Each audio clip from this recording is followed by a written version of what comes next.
अस्सलाम वालेकुम दोस्तों, मेरा नाम डॉक्टर अली असगर है और आज की इस वीडियो में हम डिस्कस करने जा रहे हैं एक बहुत ही इंपॉर्टेंट टॉपिक जिसका नाम है light dependent reaction of photosynthesis. Photosynthesis की अगर हम बात करते हैं, फोटोसिंथेसिस के हमारे पास जो है वो दो मेन रिएक्शन होते हैं। एक लाइट डिपेंडेंट होता है और एक होता है लाइट इंडिपेंडेंट।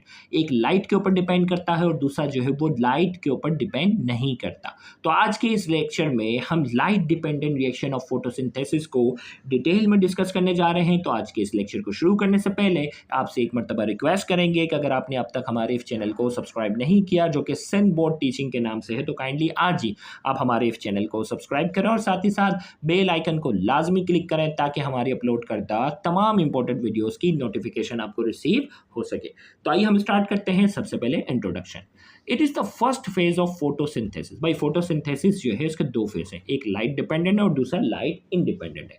तो लाइट डिपेंडेंट जो है वो क्या है, फोटोसिंथेसिस का पहला फेज है। It is the first phase of photosynthesis where energy of photon is capture. जहां फोटोन की यानी सूरज की रोशनी की जो लाइट होती है, जो फोटोन की शक्ल में आती है, वो कैप्चर होती है and converted into chemical energy. और वो किस में कन्वर्ट होगी? Chemical energy. The energy of photon is stored in special molecule ATP and NADPH2। जो फोटोन की एनर्जी होगी यानी सूरज की जो रोशनी होगी वो स्पेशल मॉलिक्यूल में जाकर स्टोर हो जाएगी, जो वो मॉलिक्यूल होंगे ATP और NADPH2। अब ये कैसे स्टोर होती है, आइए इसकी हम पूरी डिटेल पढ़ेंगे। नोट करके यहाँ MCQ के तौर पे याद रखिएगा, the energy of ATP and NADPH2। देखो लाइट डिपेंडेंट रिएक्शन में फाइनली ATP और NADPH2 बनेंगे, जबकि the energy of ATP and NADPH2 will utilise to produce carbohydrate during light independent phase. देखो दो फेज में डिवाइड किया ना, एक लाइट डिपेंडेंट फेज है और दूसरा है लाइट इंडिपेंडेंट फेज। तो लाइट डिपेंडेंट फेज के अंदर फाइनली हमारे पास दो चीजें बनेंगी, ATP और NADPH2। इनके अंदर जो एनर्जी स्टोर होगी वो अगला फेज जो लाइट के ऊपर डिपेंड नहीं कर रहा, लाइट इंडिपेंडेंट फेज के अंदर जाकर क्या होगी, वो यूटिलाइज होगी। अब जो वो लाइट डिपेंडेंट रिएक्शन के कुछ स्टेप्स से पहले क्या क्या चीज़ें हैं थोड़ा सा बता दूं। इन क्लोरोप्लास्ट की बात करेंगे। Light capturing chlorophyll molecule membrane bounded protein electron carrier all together constitute electron transport chain. अब एक पूरा इलेक्ट्रॉन ट्रांसपोर्ट चेन का आगे हमें कॉन्सेप्ट पढ़ना है, उसमें क्या क्या चीज़ें हैं भाई। क्लोरोप्लास्ट के अंदर क्या है, लाइट कैप्चरिंग क्लोरोफिल मॉलिक्यूल। एक तो वो होगा जो लाइट को कैप्चर करने का काम करेगा, जो कि क्लोरोफिल मॉलिक्यूल है। मेम्ब्रेन बाउंड प्रोटीन्स होंगे, कुछ प्रोटीन होंगे जो मेम्ब्रेन बाउंड होंगे। इलेक्ट्रॉन कैरियर्स होंगे जो इलेक्ट्रॉन को एक जगह से दूसरी जगह लेके जाएंगे। All together constitute electron transport chain. ये सब मिलकर जो है वो इलेक्ट्रॉन ट्रांसपोर्ट चेन बनाने का काम करेंगे। अब इसमें 4 major group of complexes are present in the membrane. Membrane जो है ना, प्लांट सेल की जो मेम्ब्रेन है उसके अंदर जो है वो 4 जो मेजर चीज़ें वो क्या है, फोटो सिस्टम 1 आगे डिस्कस करने जा रहे हैं, फोटो सिस्टम 2 डायग्राम से ये भी बताऊंगा, cytochrome BF and ATPase complex. ये 4 चीज़ें इसके अंदर मौजूद हैं। और इलेक्ट्रॉन कैरियर, जो इलेक्ट्रॉन को ले जाने वाली चीज़ें कौन कौन सी हैं, सब mobile electron carriers are present which carry excited electrons between complexes. This mobile carrier are plastoquinone, plastocyanin, ferredoxin. ये इलेक्ट्रॉन को एक जगह से दूसरी जगह ले जाने का काम करेंगे। अब ये जो 4 चीज़ें थी ना, ये 4 चीज़ें थी, डायग्राम की तरफ आते हैं। सबसे पहले फोटो सिस्टम 1 और 2 के बारे में थोड़ा सा बताकर फिर डायग्राम से समझाता हूँ।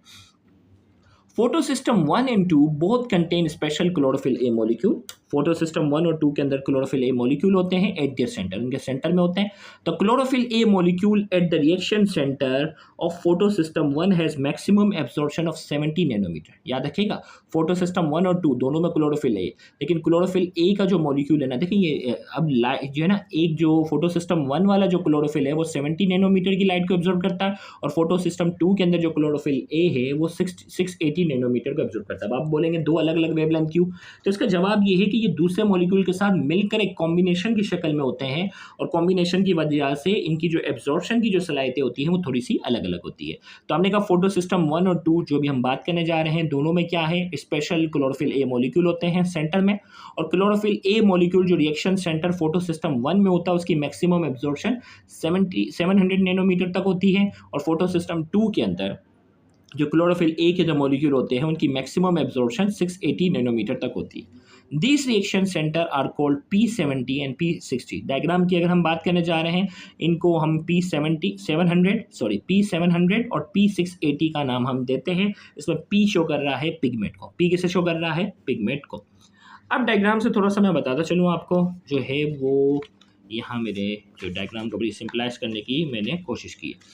अब देखिए भाई, ये हमारे पास जो है वो रिएक्शन जो शुरू होगा वो फोटो सिस्टम 2 से होगा। जैसे ही सूरज की रोशनी जो है वो फोटो सिस्टम 2 पर जाकर पड़ती है, तो फोटो सिस्टम 2 के जो इलेक्ट्रॉन होते हैं वो क्या होते हैं, एक्साइटेड स्टेट में चले जाते हैं। ये डायग्राम से ग्राफिकली शो किया है, तो ये ऐसे नहीं कि आप सोच रहे हो ऊपर क्यों चला गया, नहीं, ये ग्राफिकली P60 पर जाकर जैसे ही सूरज की रोशनी पड़ती है ना, तो ये क्या हुआ कि ये इसके इलेक्ट्रॉन जो है वो क्या होते हैं, इलेक्ट्रॉन जो होते हैं वो एक्साइटेड स्टेट में चले गए। ये इलेक्ट्रॉन जो है वो पहले फायोफाइटिन नाम के जो है वो इलेक्ट्रॉन कैरियर के पास जाते हैं, फिर इसके बाद प्लास्टोक्विनोन पे जाते हैं, फिर प्लास्टोक्विनोन से ये साइटोक्रोम कॉम्प्लेक्स पे जाते हैं, फिर वहाँ से ये प्लास्टोसाइनिन पे जाते हैं।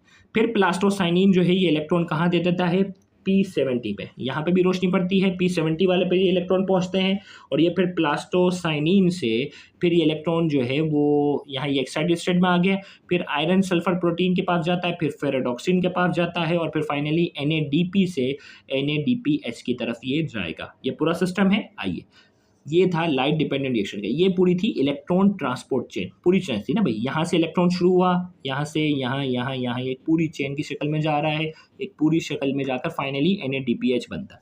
तो आइए, इलेक्ट्रॉन ट्रांसपोर्ट चेन में क्या होगा, the light reaction of photosynthesis start from reaction centre of photo system 2। भाई फोटो सिस्टम 2 से शुरू हुआ था ना, फोटो सिस्टम 2 से शुरू हुआ था, which consist of chlorophyll A dimer. इसमें क्या होता है, क्लोरोफिल ए के 2 मॉलिक्यूल आपस में क्या होते हैं, जुड़े हुए होते हैं। डाइमर वो मॉलिक्यूल होता है जिसमें 2 मॉलिक्यूल आपस में जुड़े हुए। when a photon of light, this is not photo, this is photon, ठीक, when a photon of light hit this chlorophyll A molecule, ये क्लोरोफिल ए को जैसे ही हिट करता है, the energy of this photon is absorb, energy absorb होगी and result in the excitation of electron from ground state to excited state. जैसे ये क्या कर रहा है, फोटोन को एब्जॉर्ब कर रहा है, इसका इलेक्ट्रॉन जो होता है वो ग्राउंड स्टेट से कहाँ चले जाता है, एक्साइटेड स्टेट की तरफ क्या होगा, बढ़ेगा। अब क्या होगा, the excited electron produced within P680 is rapidly transformed to primary electron acceptor pheophytin. अब ये क्या होगा, जैसे ही ये यहाँ एक्साइटेड स्टेट था ना, 5फाइटिन प्राइमरी इलेक्ट्रॉन एक्सेप्टर बचाएगा और फिर प्राइमरी इलेक्ट्रॉन एक्सेप्टर से प्लास्टोक्विनोन तक जाएगा। Primary electron accept pheophytin and then to plastoquinone molecule पर जाएगा। अब ये प्लास्टोक्विनोन मॉलिक्यूल से फिर कहाँ जा रहा है, प्लास्टोक्विनोन मॉलिक्यूल से साइटोक्रोम कॉम्प्लेक्स तक जाएगा। तो यहाँ हमने कहा plastoquinone transfer electron to cytochrome complex and then transfer to plastocyanin. फिर ये क्या होता है, प्लास्टोक्विनोन से साइटोक्रोम तक जा रहा है, फिर साइटोक्रोम से कहाँ जाएगा, ये प्लास्टोसाइनिन तक जो है वो प्लास्टोसाइनिन तक ये जाएगा।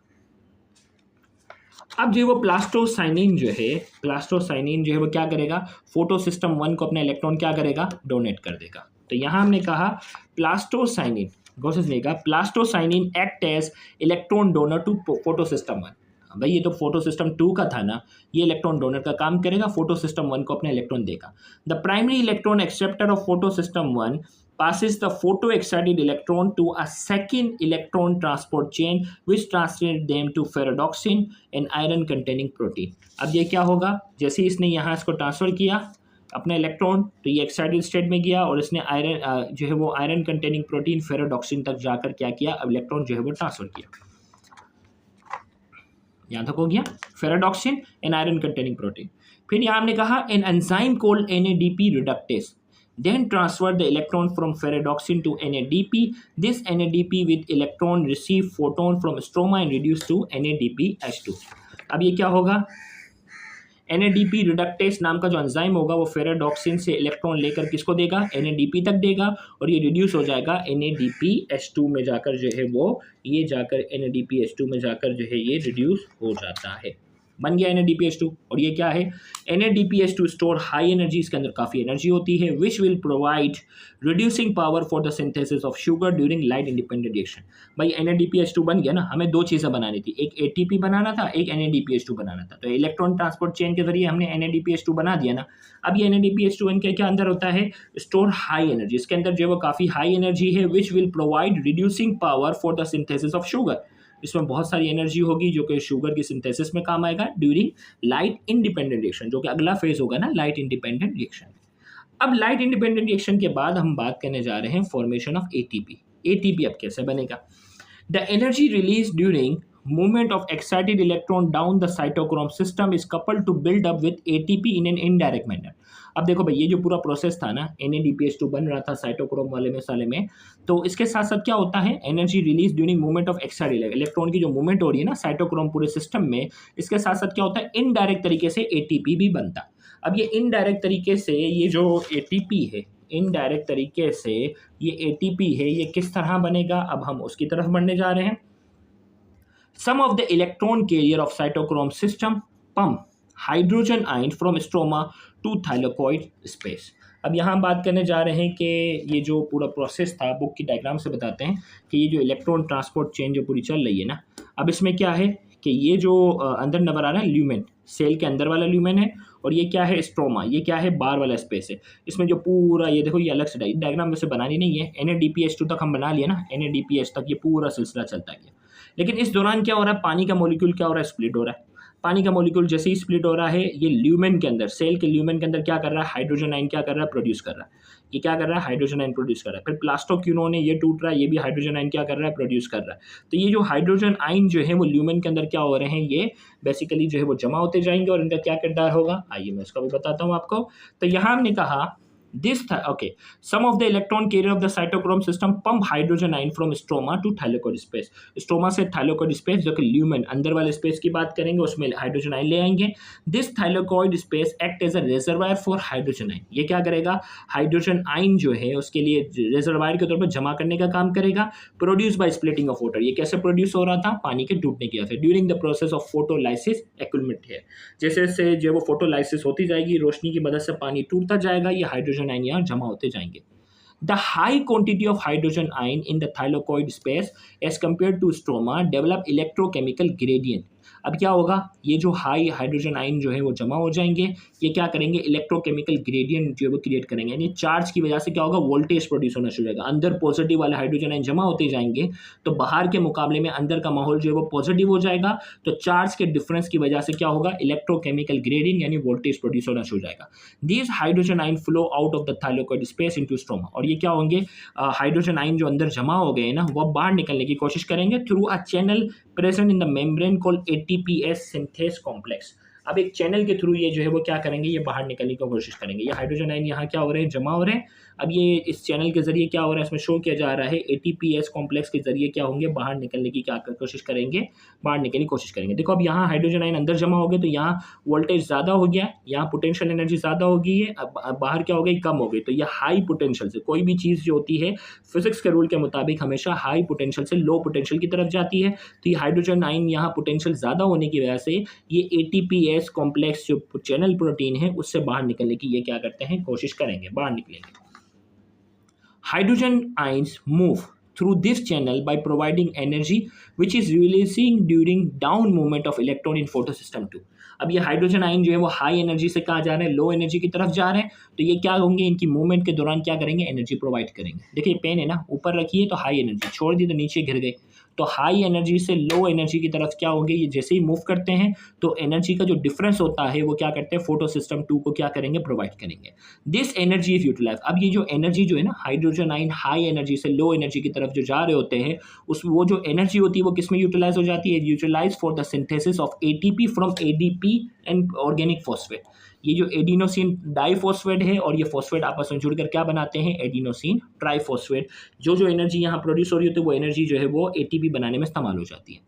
This movement of hydrogen ion through ATPase complex due to concentration gradient called chemiosmosis और केमी ऑस्मोटिक ATP सिंथेसिस। अब ये जो हाइड्रोजन आयन की मूवमेंट की वजह से जो ATPase कॉम्प्लेक्स जो चैनल थे ना, उससे हाइड्रोजन आयन जो है वो अंदर से बाहर जा रहे हैं। उस दौरान जो ATP बन रहे होते हैं, इस प्रोसेस को हम नाम देते हैं केमी ऑस्मोसिस या chemiosmotic ATP synthesis. The transport of 3 proton through ATPase complex are normally required for the production of 1 ATP molecule. ये भी MCQ का बड़ा फेवरेट सवाल है कि भाई एक ATP के मॉलिक्यूल को बनने के लिए, एक ATP के मॉलिक्यूल को बनने के लिए कितने हाइड्रोजन आयन जो है वो ट्रांसफर होना ज़रूरी है। तो याद रखिएगा 3 प्रोटॉन, 3 प्रोटॉन या 3 हाइड्रोजन आयन जो है वो मूव करेंगे तो एक ATP मॉलिक्यूल जो है वो नॉर्मली बनता है। अब यहाँ कुछ MCQ के पॉइंट ऑफ व्यू से हम यहाँ बात कर लेते हैं। The linear okay MCQ point of the linear flow of electron from water to NADP coupled to ATP synthesis is called non-cyclic phosphorylation because the electron passes from water to a terminal acceptor and never back to its initial source. अब ये जो phosphorylation कहते हैं ATP के बनने को, phosphorylation किसे कहते हैं? ये जो होता है ना, देखो भाई, फॉर्मेशन ऑफ एटीपी की जो हमने बात की थी इसे फॉस्फोरिलेशन कहते हैं। अब ये जो हमने फॉस्फोरिलेशन की हमने बात की ना, ये फॉस्फोरिलेशन है नॉन साइक्लिक फॉस्फोरिलेशन। ये पूरा साइक्लिक प्रोसेस नहीं है, बस ये एक ही लीनियर फ्लो में जाकर क्या हो जाएगा, खत्म होगा। तो हमने कहा the linear flow of electron from water to NADP to ATP synthesis. भाई लीनियर फ्लो इलेक्ट्रॉन का जो हो रहा था ना, जिसमें ATP भी बन रहा था, भाई ये जो लीनियर फ्लो था ना, लीनियर का मतलब सीधा, ये जो सीधा इलेक्ट्रॉन यहाँ से यहाँ फ्लो हो रहा है, जिसमें क्या हो रहा है, फाइनली NADP भी बन रहा है, NADPH भी बन रहा है, AT भी बन रहा है। ये नॉन साइक्लिक प्रोसेस है, क्योंकि फाइनली जब इलेक्ट्रॉन एक ऐसे मॉलिक्यूल तक चले जाएगा जो इलेक्ट्रॉन को दोबारा इनिशियल साइड पर लेके नहीं आएगा, तो ये नॉन साइक्लिक हो, यहाँ जाके एंड हो जाता है। तो यहाँ हमने बात की कैसे नॉन साइक्लिक फॉस्फोरिलेशन कहते हैं, because the electron passes from water, water से कहाँ चले जाएगा, टर्मिनल एक्सेप्टर, ऐसे एक्सेप्टर में चले जाएगा जो दोबारा वापस इनिशियल सोर्स तक नहीं आएगा। 4 इंपॉर्टेंट प्रोसेस हो रहे हैं इस पूरे लाइट डिपेंडेंट रिएक्शन में, एमसीक्यू के तौर पे याद रखिए। देखो ये एमसीक्यू के तौर पे, हाँ, ये अलग से एग्जाम में नोट्स में नहीं लिखना होता। 4 important event take place during light dependent reaction. Light dependent reaction के अंदर 4 इंपॉर्टेंट इवेंट होते हैं। एक फोटोलाइसिस ऑफ वाटर, रोशनी की वजह से पानी टूटता है। Electron transport change, photo system 1 और 2 में होती है, इलेक्ट्रॉन ट्रांसपोर्ट होता है। Reduction of NADP to NADPH2, NADP की रिडक्शन होती है NADPH2 में। और फोटो फॉस्फोरिलेशन यानी रोशनी की मदद से क्या बनता है, ATP बनता है। अब ये यहाँ हमने नॉन साइक्लिक कहा ना, तो अब छोटा सा एक और प्रोसेस होता है जिसे साइक्लिक फॉस्फोरिलेशन भी कहते हैं, साइक्लिक फोटो फॉस्फोरिलेशन भी कहते हैं। थोड़ा सा इसके बता दें। In this pathway electron use only photo system 1 and have shortcut. अब देखो यहाँ हम थोड़ा सा बता दूं डायग्राम से, बुक की डायग्राम है। अब यहाँ अगर आप इसमें देखें, ये था नॉन साइक्लिक, थोड़ा सा एक मिनट रुकिएगा, मुझे फोकस करने दें। हाँ, ये था नॉन साइक्लिक जो है वो फोटो फॉस्फोरिलेशन है। इसमें क्या था कि भाई रोशनी यहाँ एब्जॉर्ब हुई, फोटो सिस्टम 2 से शुरू हुआ, फिर प्लास्टोक्यूनोन था, फिर साइटोक्रोम आ रहा था, फिर प्लास्टोसाइनिन था, फिर फोटो सिस्टम 1 की शुरुआत हो गई, फिर फेरेडॉक्सिन आ गया, फिर NADPH बना। फिर NADPH के दौरान जो हाइड्रोजन यहाँ जो थे वो जो है वो पानी की स्प्लिटिंग के दौरान प्रोड्यूस हुए, वो साथ ही साथ क्या कर रहे हैं, ATP भी बना रहे हैं। ये तो नॉन साइक्लिक था। अब कुछ एक प्रोसेस होता है जिसे कहते हैं साइक्लिक, ये शॉर्टकट पाथवे। इसमें जो है सबसे पहली बात कि फोटो सिस्टम 2 इस्तेमाल नहीं होगा, सिंपल फोटो सिस्टम 1 के जरिए जो है वो ATP बनेगा। इसमें क्या था, फोटोन यहाँ आया, फिर इसके बाद जो है वो एक्साइटेड इलेक्ट्रॉन जो है वो कहाँ चले जाता है, ये पूरा एक साइक्लिक प्रोसेस है सिंपल फोटो सिस्टम 1 में। तो ये डायग्राम मैं आपको यहाँ समझाता हूँ। ये तो हम पूरा पढ़ चुके हैं ना, कब से जो लाइट डिपेंडेंट रिएक्शन में जो भी हम पढ़ रहे थे ये पूरा नॉन साइक्लिक था। अब साइक्लिक वाले में क्या हो रहा है, आइए थोड़ा सा मैं आपको बताता हूँ, फिर डायग्राम भी समझाता हूँ। तो यहाँ हमने कहा कि फोटो सिस्टम 1 इस्तेमाल होगा और शॉर्टकट होगा। The electron from primary electron acceptor, primary electron acceptor जो था रिएक्शन सेंटर से फेरोडॉक्सिन पे चला गया, फिर साइटोक्रोम कॉम्प्लेक्स पे गया और ultimately come back to photo system pigment 700 chlorophyll A molecule. अब देखो भाई कहाँ जाएगा, प्राइमरी इलेक्ट्रॉन एक्सेप्टर से ये चले जाता है फेरेडॉक्सिन पे, और फेरेडॉक्सिन से साइटोक्रोम पे जाएगा और साइटोक्रोम से कम बैक कर जाएगा। प्राइमरी इलेक्ट्रॉन एक्सेप्टर था, फेरेडॉक्सिन पे आया, फेरेडॉक्सिन से साइटोक्रोम पे आया, और साइटोक्रोम से जो है वो क्या हो रहा है कि दोबारा से फोटो सिस्टम 7 पर जाकर जो है वो होगा, और ये प्रोसेस जो है वो साइक्लिक मैनर में जो है वो चलता रहेगा। तो यहाँ हम ये बात करने जा रहे थे, प्राइमरी इलेक्ट्रॉन एक्सेप्टर से फेरोडॉक्सिन, फिर साइटोक्रोम, और साइटोक्रोम से कम बैक करते हुए दोबारा क्लोरोफिल A मॉलिक्यूल पे आ जाता है। ATP is generated by coupling of electron transport chain with chemiosmosis. ATP भी जो है वो क्या होगा, इस इलेक्ट्रॉन ट्रांसपोर्ट चेन के दौरान जो है ये बनता रहता है। This process of ATP formation is called cyclic photophosphorylation, the generation of only ATP। इसे साइक्लिक फोटोफॉस्फोरिलेशन कहते हैं, और इस प्रोसेस के दौरान जो है वो सिर्फ ATP बनेगा। जबकि नॉन साइक्लिक प्रोसेस के दौरान क्या था, NADPH2 भी बन रहा था और NADPH2 के साथ साथ ATP भी बन रहा था। जबकि यहाँ क्या है, इस साइक्लिक फोटोफॉस्फोरिलेशन के दौरान जो है वो सिर्फ और सिर्फ क्या बनता है, ATP बनता है। ये MCQ का बड़ा क्लासिकल पॉइंट है भाई। नॉन साइक्लिक में 2 चीज़ें बन रही हैं, NADPH2 भी बन रहा है, ATP भी बन रहा है। जबकि साइक्लिक फोटोफॉस्फोरिलेशन के दौरान क्या होगा, सिर्फ और सिर्फ ATP बनेगा। अब नोट करके यहाँ 2 MCQ वाले इंपॉर्टेंट पॉइंट और भी मैं आपको यहाँ थोड़ा सा बताता हूँ कि भाई ये प्रोसेस कब होगा। It happens when the chloroplasts have low ATP and demand of ATP is high for Kelvin cycle. Kelvin cycle उसको कहते हैं लाइट इंडिपेंडेंट रिएक्शन को कहते हैं, और NADPH2 एक्यूमुलेट इन क्लोरोप्लास्ट। भाई ये जो साइक्लिक वाला प्रोसेस होता है वो कब होता है? जब ATP बहुत कम होता है और ATP की डिमांड बहुत ज़्यादा होती है। किसके लिए? केल्विन साइकिल के लिए। लाइट इंडिपेंडेंट रिएक्शन के लिए हमें ATP बहुत ज़्यादा चाहिए होता है और NADPH2 बहुत ज़्यादा जमा हो चुका है। भाई हम देखें लाइट डिपेंडेंट रिएक्शन में NADPH2 और साथ ही साथ ATP दोनों बनते हैं, लेकिन ये प्रोसेस तब होता है जब NADPH2 बहुत ज़्यादा जमा हो गया है और ATP कम है और ATP की ज़्यादा डिमांड है, तो ये साइक्लिक वाला प्रोसेस शुरू हो जाएगा जिसमें सिर्फ और सिर्फ ATP बनेगा। The rise in NADPH2 may stimulate a temporary shift from non-cyclic to cyclic electron flow until ATP supply meets the demand.